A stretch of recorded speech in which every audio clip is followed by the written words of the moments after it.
Against the backdrop of the American Civil War, three men converge on 200,000 in stolen Confederate gold as the balance of power shifts back and forth between them. In Sergio Leone's classic 1966 spaghetti western, The Good, the Bad, and the Ugly. And that's the movie we're dusting off this week on Movie Bones.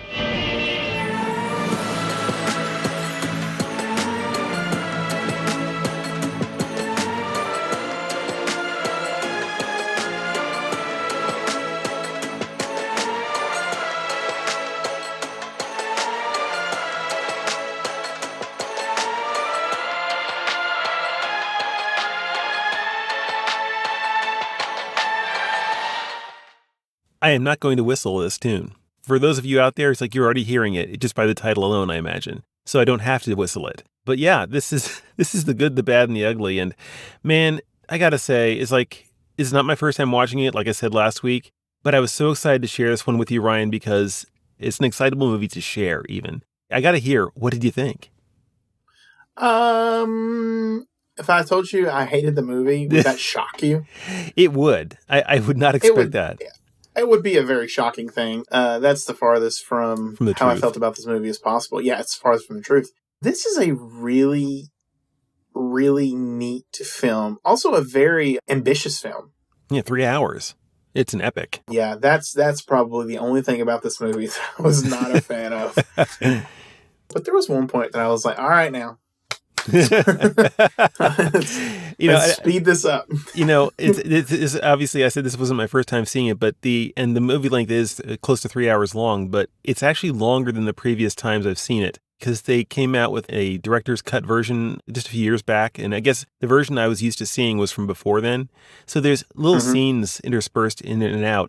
I could pick them out because I knew the movie so well, and some of them work really well. They do add a little bit more context where I think that it might, in the previous version, it was kind of, a little bit, well, they kind of jumped a little quickly from here to there. Maybe they could have used a bit of a bridge. And so there's a bit of a bridge now in some of those. And other ones, it's like, well, I could see where you wouldn't need that one. But overall, it's like, it was already going to be a long movie, but it made a long movie already just a little bit longer. So yeah. It's a valid point. My wife made the same point, It actually affected her rating a little bit. We both like the movie very much. It's her only quibble with the movie, really, because there is so much going on in terms of the interplay between these three characters, the way it sets them up, and the subtle dynamics they have going on between them. It never got boring for me because of the way they're always able to keep inverting each other. And that was one of the key aspects for keeping it moving, for me at least. What about you? Yeah. So it's a part of a trilogy of sorts. The first one is A Fistful of Dollars. The second one is A Few Dollars More. And the third one is The Good, Bad, and Ugly. I had already seen A Fistful of Dollars. I watched for A Few Dollars More. And then, I won't lie, I was a bit confused going into The Good, the Bad, and the Ugly. And the reason why is because one of our characters in The Good, the Bad, and the Ugly, who is known as The Bad, Angel Eyes Lee Van Cleef, he plays a pivotal role and a lead role in For a Few Dollars More. And I was thinking from the get-go, I was like, okay, this is going to be one of those things where we just continue, following these two characters. And then then it's very clear. I mean, it makes it very clear right away that, like, he's one of the bad guys in this movie. And I was like, how did we get from point A to point B? Because, like, when we left him, he was a good guy. Everything he did was a good guy. That's when I realized, and after doing a little bit of research on my own, there was plenty of people who actually played multiple roles in all three of the films. It's just, it was a different story. Yeah. So it's not necessarily set in the same, what we would call now, the same universe of sorts, but it is. But it's not, it's a completely different story with the only real connection, I would say, is Clint Eastwood's The Man with No Name, who in this movie is actually called Blondie. Yeah. In The Good, the Bad, and the Ugly. A lot of times he's called Blondie.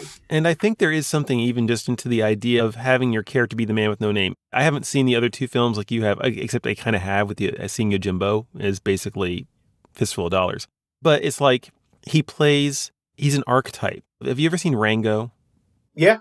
Okay. Oh, well, no, I haven't actually seen Rango, but I know what it is. I would recommend that one to you because this is one of my favorite influences of The Good, the Bad, and the Ugly in pop culture. The characters talk about the spirit of the West. And when you finally see the spirit of the West, it is introduced as a character. It's actually rendered as an animated version of Clint Eastwood in the Serape, in the classic, Man with No Name, Serap, and all that kind of stuff.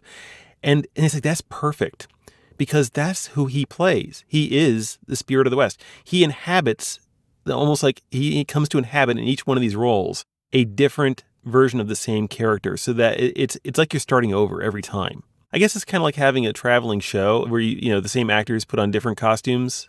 It's very odd, but it works, and Yeah. it creates this something that feels bigger than it is. Whereas other westerns are just about what they're about. This feels almost like you're reaching for something deeper. It's almost something more mystical, and I find that fascinating.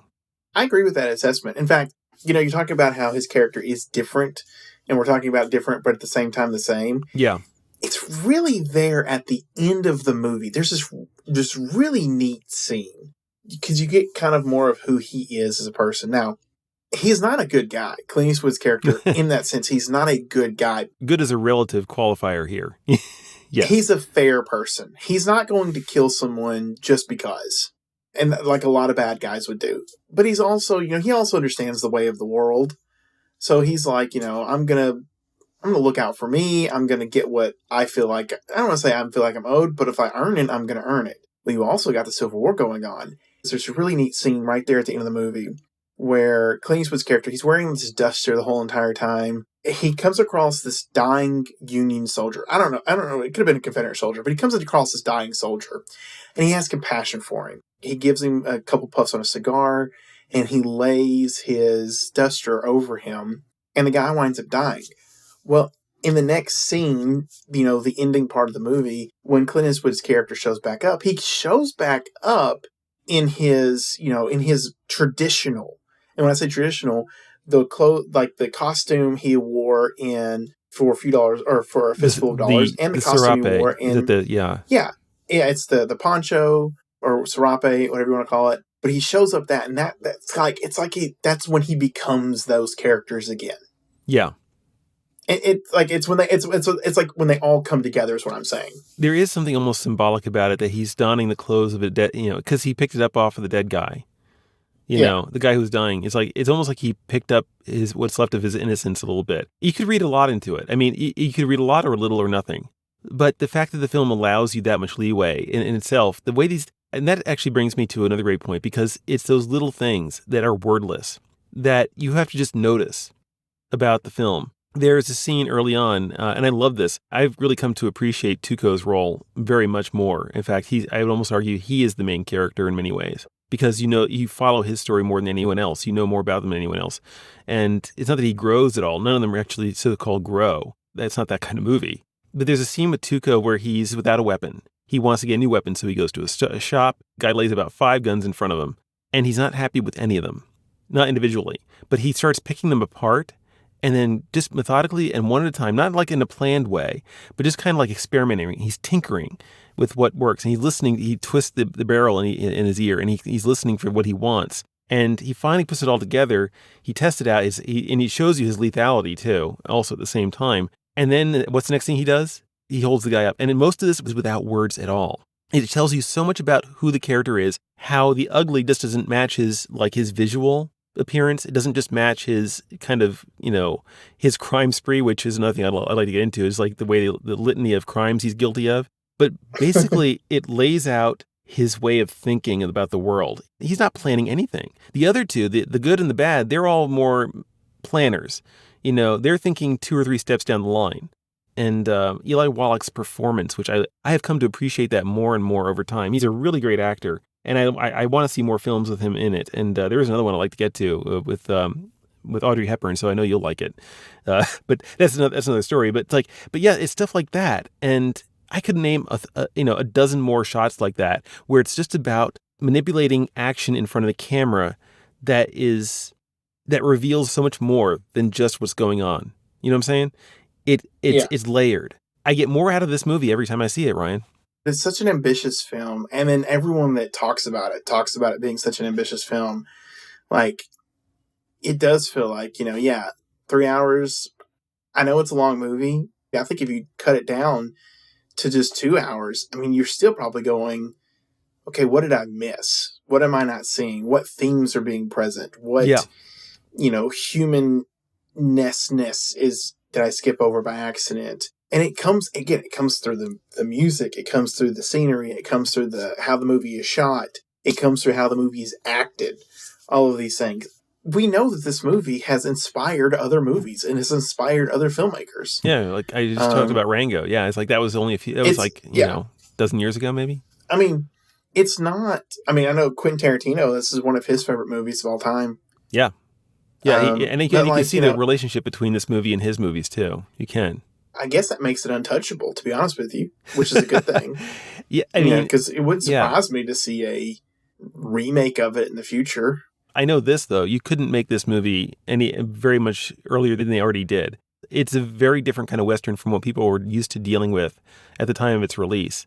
Most people, in fact, Westerns were on the decline in the mid-late 60s. Something I had come across was, like what sets it apart from other Westerns is its dirtiness. And by dirtiness, I mean, like, if you go and watch other Westerns, they're always wearing like clean cut clothes. And in this one, they are not wearing clean clothes. Their faces are dirty. Not just the bad guys, but the good guys. Mm-hmm. In other, in Westerns, you might have like their bad guys wearing, like, they look dirty and everything, but everyone looks dirty. Everyone looks a little bit grimy because you're in the desert. Yeah. You've got dust blowing on you, things like that. You've got this like lived in world. And then plus there's this, I would say, I don't want to call it, maybe for the time, but not now, but like you've got this somewhat over-the-top violence for the time period, too. It does not afraid to show your heroes in danger, like actually in danger. Like throughout this movie, like, honestly, Clint Eastwood's character doesn't really start getting ahead until like halfway through the movie and everything. There's this whole like 20, 30-minute sequence where he's being marched through the desert by the Ugly. There's this point where he looks so disheveled. You're like, dude, I would, like, if I didn't know where this movie was like already kind of partly going because of his main character, I would think he's just going to die out there. Yeah, he's not going to die because he's one of the leads, but it's like only knowing that is the only thing that gives you any reassurance, that he's going to have to come out through it. But it's like, but the dirtiness you're talking about, it's not just the level of the superficial. It goes into like, if you went back to like one of the older like Shane or other, like a John Ford Western, where he still had good guys wore white hats and bad guys wore black hats, and the morality was very clean cut. It doesn't aim to aspire to show you the ideals as much as in the gritty reality. And so, like we said, it's like the good is not a idealized, morally good person. It's more like you said, a fair person, But that kind of stuff probably would have gone over like a lead balloon just a few years earlier. If you go back to the 50s, people wouldn't have been used to that. They probably would have rejected that. It's like, well, this is morally repugnant stuff because you're elevating these bad things. It's like, no, it's not the purpose of the movie. Actually, it's not trying to elevate these people as paragons. It's more like just telling you the nature of humanity is complicated. When you take that aspect and you mix it with the Civil War aspect of the backdrop, when it really brings that into focus, into the foreground, and you start to see even the bad at one point, one of the inserted scenes, even the bad kind of looks around at some of the devastation of the war sometime early on in the film. Even he's disgusted by the effects of war. These guys are different levels of bad, but war is the worst kind of a thing. It's kind of making that comparison. I mean, I absolutely agree with that. You do actually see them all kind of take a moment of sorts to go, yeah, this is not good stuff. Yeah. They all appreciate the fact that this is bad. Yeah.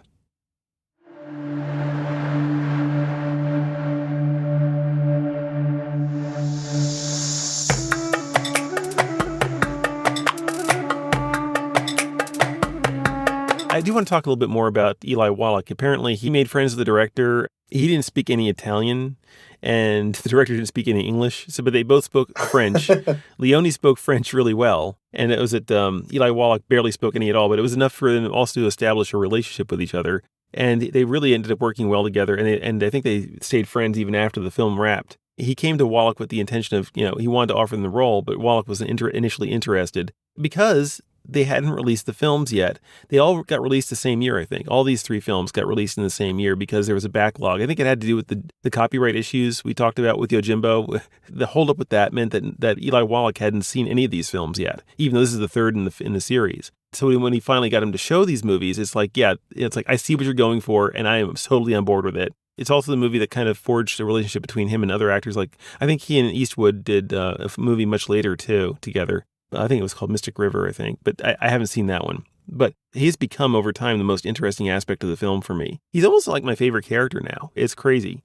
It was going to be at one point. It was supposed to be played by the guy who played the bad guy in A Fistful of Dollars and A Few Dollars More. But he did want someone with a bit more comedic chops. So he did. That's just one of the reasons why he wound up being put in this role, is because of his, his comedic timing. And there are a lot of funny scenes with him in it. He's a lovable character. It's not a lovable character I personally like. You're not going to root for him. No, Or it's not anything that like kind of. that. It's But not that kind of light. he's a lovable character in that. Like, he does play a big part, and he also comes across too as this. He's that type of character that you would call a survivor, because he's very clearly outmatched the good and the bad. He can't hold a candle to them when it comes to their prowess, but he still manages to stay on par with them because of his ability to survive. And he really does survive a lot of stuff. And you're like early on, there's that scene where, Clint Eastwood's character just lets him go. Yeah. When he just comes right, kind of just shows back up, you're like, huh. And the way and how he goes about surviving, it's a really neat thing. It's like a really neat thing. Like, the way the movie ends is with him flat on his face. And honestly, when he ends flat on his face, I thought to myself, that character's story is definitely not over. There's more to it. He might wind up staying on the same course. If they had said, we're going to do a fourth movie with this guy, I'd been like, yeah, that makes perfect sense, because there's so much more to his character. Oh, yeah. I mean, and the way I imagined it, even after watching it this time, is like, I could, that line from The Dark Knight, it's like where the Joker is like, I think you and I could do this forever. It's like, I get the same impression with him and Blondie. If this story were to just continue at the same, you could see this going on because they'll separate for a while. They can't really trust each other. There's no sense of trust. Tuco isn't capable of genuine trust. Okay. It's not part of his character. But there are times when it's like they have sympathetic games or sympathetic goals. And that'll bring them together. That'll always bring them together. I can almost see that being something that always brings them together, but always having to separate at the same time. And it's that tension between, that creates was kind of interesting about the movie. Obviously, the movie has to come to an end, but the fact that you can imagine it going on, I agree, but I also slightly disagree. I think this is the only reason why I would disagree with this. A little bit, just a little bit. Like them coming back together. I don't know if Blondie or the man with no name would allow him back in his presence at this point. Like, I think, like, he saved him. He spared his life. He spared his life. He gave him half the money and everything. The reason why I was like, but because he becomes that full-fledged character, I kind of thought, because how he has been in other movies, or how he was in the other two movies, like, okay, this is, he'll put you down next time. Like, there's no more playing games with this guy. He's just going to put you down if you try to do anything with him, because that's how he kind of is. He's in the other movies. He is that, he's a hero. He will spare your life, but if you are truly up to no good, it's over for you. It is interesting. I think that we can both come up with these interpretations, and I think we can both hold them in confidence and yet not be like, not see like you're totally off base or something. That's another reason why this is a great genre film, is that it leaves so much for you to fill in, but not to the point where you have to like scramble for ideas. Like, it's like, what was that about? No, it's about real things. It's got some stuff going on, but it's like, and there's plenty of ways that are legitimately interpretive of that material. So where are you going to come down on it? Well, again, the only thing I don't like about this movie is that it's just too long for me. Like, I don't mind, like, I want to say this. I say this as someone who, there are certain 3-hour long movies that I will sit down and watch, but I need to have, like, the space to watch them. That's my only gripe about this movie. Maybe there's ways to clean up the story here and there, but I didn't even think about those, and I don't really care to think about those. But I mean, just the soundtrack, the acting, the cinematography.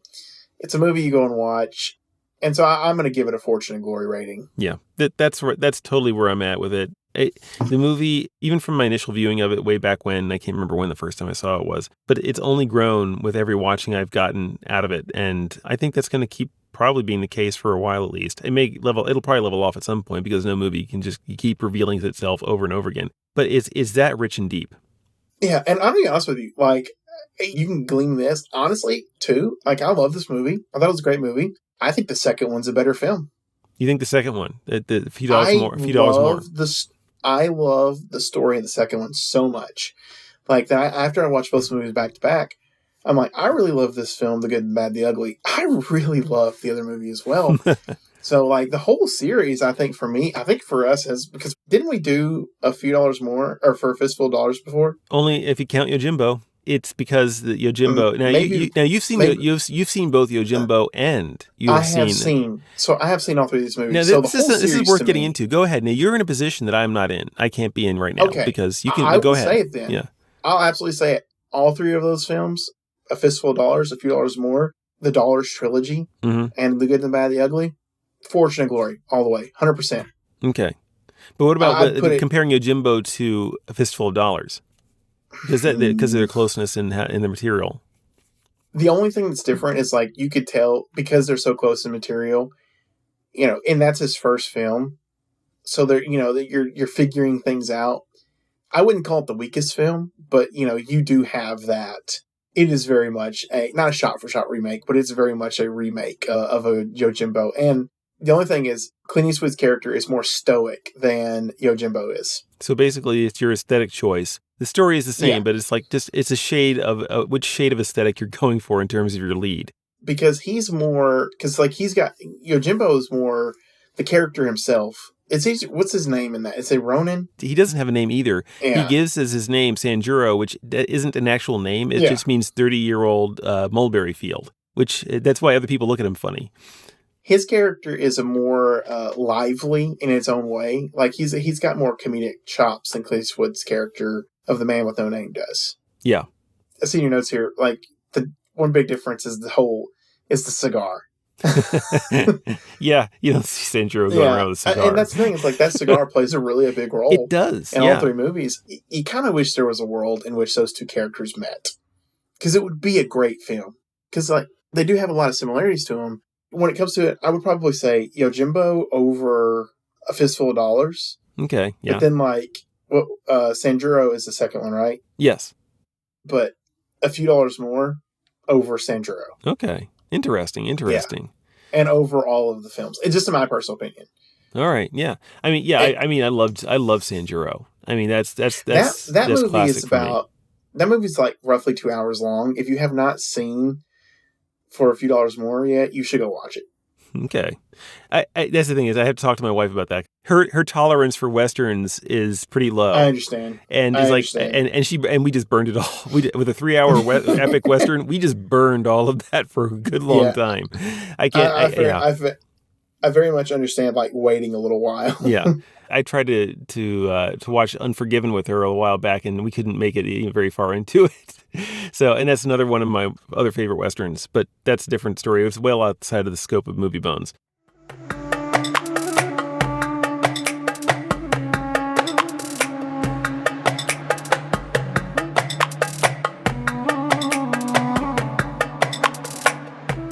At this time, we'd like to remind the listening audience out there that if you're having a good time with Ryan and me dusting off these old movies in search of celluloid treasure, please do like, subscribe, and comment. And of course, follow us on your podcast purveyor of choice. Tell us what you think we got wrong, because we know we're not perfect. And clue us in on a few titles you'd like us to see do on future episodes. As long as they're available for free on Tubi, or maybe even as next week's episode is on Internet Archive, because this adventure comes with no strings attached. And on the subject of next week's film, Ryan, do tell, because we've kind of been alluding to it by our discussion already, but you can go ahead and tell the audience what we're going to be watching. We're watching a movie that actually inspires, or more or less helps inspire more of Star Wars. This movie is starring Toshiro Mifune, who is, who we have talked about already. It's directed by Akira Kurosawa. A general is charged with guarding his defeated clan's princesses to smuggle royal treasure across hostile territory. I also saw another synopsis a little while ago where it talks about how there's two friends, or like question mark really, that are with them along the way. This is 1960s movie, The Hidden Fortress. Yes. Did you know that Toshiro Mifune was originally considered for the role of Obi-Wan Kenobi? I did not know that. That's it. And I'm going to be looking at his acting in this extra hard, because Obi-Wan Kenobi is my favorite character. I'm telling you, I live in my mindset. It's like I envision an alternate universe where that happened. You know how I feel about Alec Guinness, Sir Alec Guinness. He's one of my favorite actors too. I'm like, flip a coin, man. If I was to like have to pick an alternate universe, the Obi-Wan Kenobi with Toshiro Mifune in it and Alec Guinness, I just toss a coin, man. Yeah. And that's a weird thing to say. Someone out there is going to accuse me of blasphemy or something. But it's like, actually, no, I just love both actors that much. And I think they both equally suit the role. That when I heard that, I was like, I actually want to see that. So yeah, this is another one I've seen and you haven't, but looking forward to it. I think it's gonna be a terrific time. And it's gonna be shorter than this one, so there's that too. So in any case, Yay. yay. So anyway, folks, I guess that's all to say. So until next week, we'll see you guys next week. And Ryan, I'll see you next week. Say goodbye to the folks. Goodbye, folks. All right, here we go.